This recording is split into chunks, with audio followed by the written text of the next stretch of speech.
Check mic. Ayun, kwentuhan ulit tayo. Nandito kayo ngayon sa tahimik nating kwentuhan. Gagawin ko na siyang series dito sa YouTube ko. Hanggat maaari, dadalasan ko yung ganitong kwentuhan natin. At yung topic natin ngayon, self-development. Sobrang dami ng ganito sa internet. Tingin ko nga sobrang gasgas na nito. Pero masaya siyang pag-usapan. At ako, pag about sa self-development, lagi ako na-excite siyang ikwento. Siguro sa Tagalog, ang magandang explanation ng self-development, hindi ka patapos. Yun yung magandang title dyan. At yun. At yung kwentuhan natin, gaya ng sinabi ko, tungkol sa self-development at tungkol sa pinakamahirap pero pinakamasayang project natin, yung pag-develop ng sarili. Kaya ngayon, pag-uusapan natin, hindi ka patapos.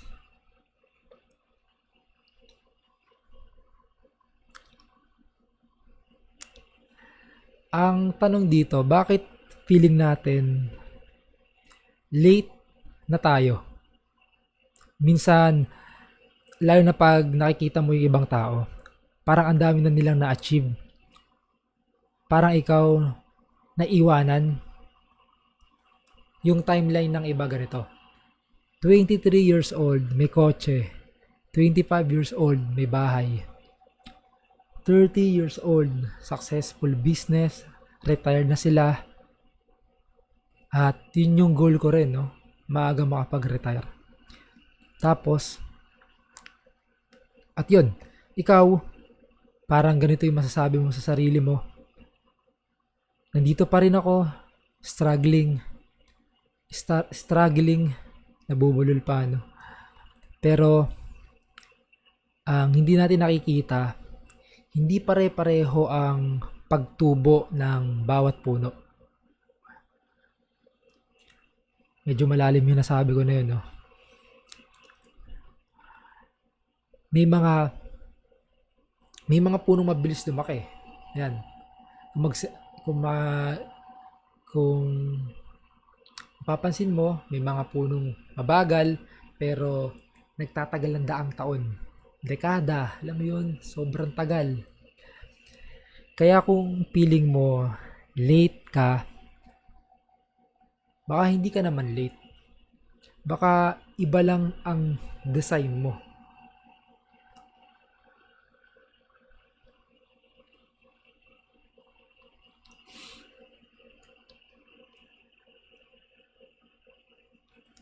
Kasi ang tunay na self-development, hindi siya glamorous. Boring siya, kumbaga.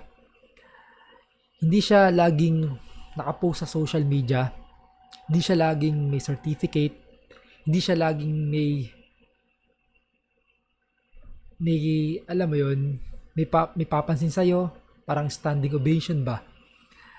Minsan, yung self-development, ito yung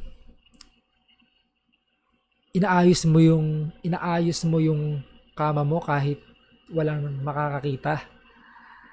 Yung pinipili mong magbasa kahit mas madali sanang mag-scroll sa phone. Mga ganun ba?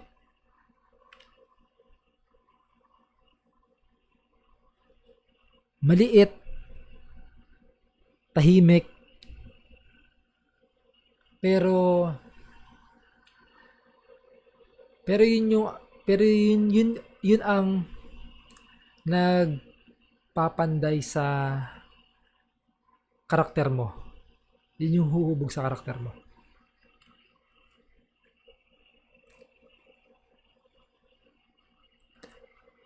Kaya yun, 'di ba? Ang ganda isipin, no. May next version ka pa. Yun yung pinaka masarap na feeling. Yung ikaw ngayon, hindi final version 'yan. Hindi pa yan yung pinakatodo mong potential. Kaya kaya wag kang matakot kung ngayon parang kulang pa. Kulang pa kasi kulang pa yan kasi umaandar pa yung kwento mo. Yun yung magandang ano diyan. Kulang pa kasi umaandar yung kwento mo at pag may kulang, lagi kang magpapasalamat. Kasi, ulitin ko, pag may kulang at aware ka kung bakit kulang, lagi kang magpapasalamat kasi alam mo kung saan ka mag-i-improve. Yung mga ibang tao kasi bulag na dyan. May mga tao na may maririnig ka na, hindi ko na kailangan magbago, ito ako eh. Yun yung nakakatakot na sign. Kaya every small step na ginagawa mo ngayon, parte siya ng pagbuo ng next version mo.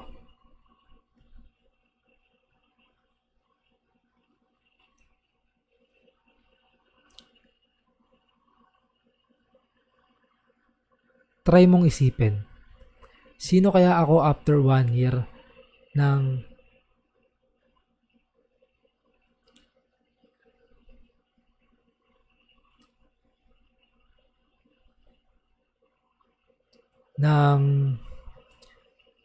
ng maliliit na daily progress ko.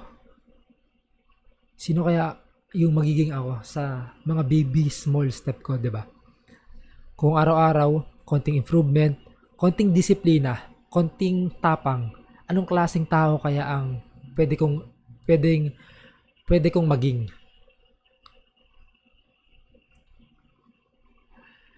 Hindi mo kailangan magbago agad-agad, pero kung magsisimula ka ngayon, ibang tao na makikita mo bukas. Ibang tao na yung makikilala mo bukas kung magsisimula ka ngayon.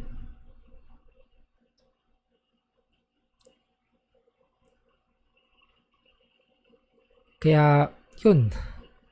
Kaya kung feeling mo minsan stuck ka, tandaan mo, hindi ka pa tapos, hindi ka pa tapos. At maybe isisingit ko lang to, changes is the only constant in this world. Nakalimutan ko na kung sino nagsabi nun. Pero yun yung lagi kong baon. Na habang tumatanda ka, laging may pagbabago at yung mga pagbabago na yun, dapat ikaw din sa mismo is nag-a-adjust sa mga pagbabago dun sa paligid mo. At ganun talaga siguro ang life, no? Kaya yun. Bawat araw na pipiliin mo, kaya sa bawat araw na pipiliin mong umusad kahit maliit lang, ayun, bawat araw na pipiliin mong hindi sumuko, yun ang self-improvement. Patuloy-tuloy lang.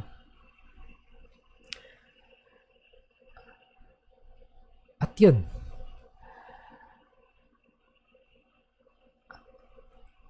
Ako nga pala si Kaizen dito. Matagal na rin tong page ko. At sana na-enjoy nyo yung ganitong series. At yun, at excited ako makilala yung next version mo. Ayun, sana magkita ulit tayo sa susunod na kwentuhan. So, yun, tapusin ko na dito.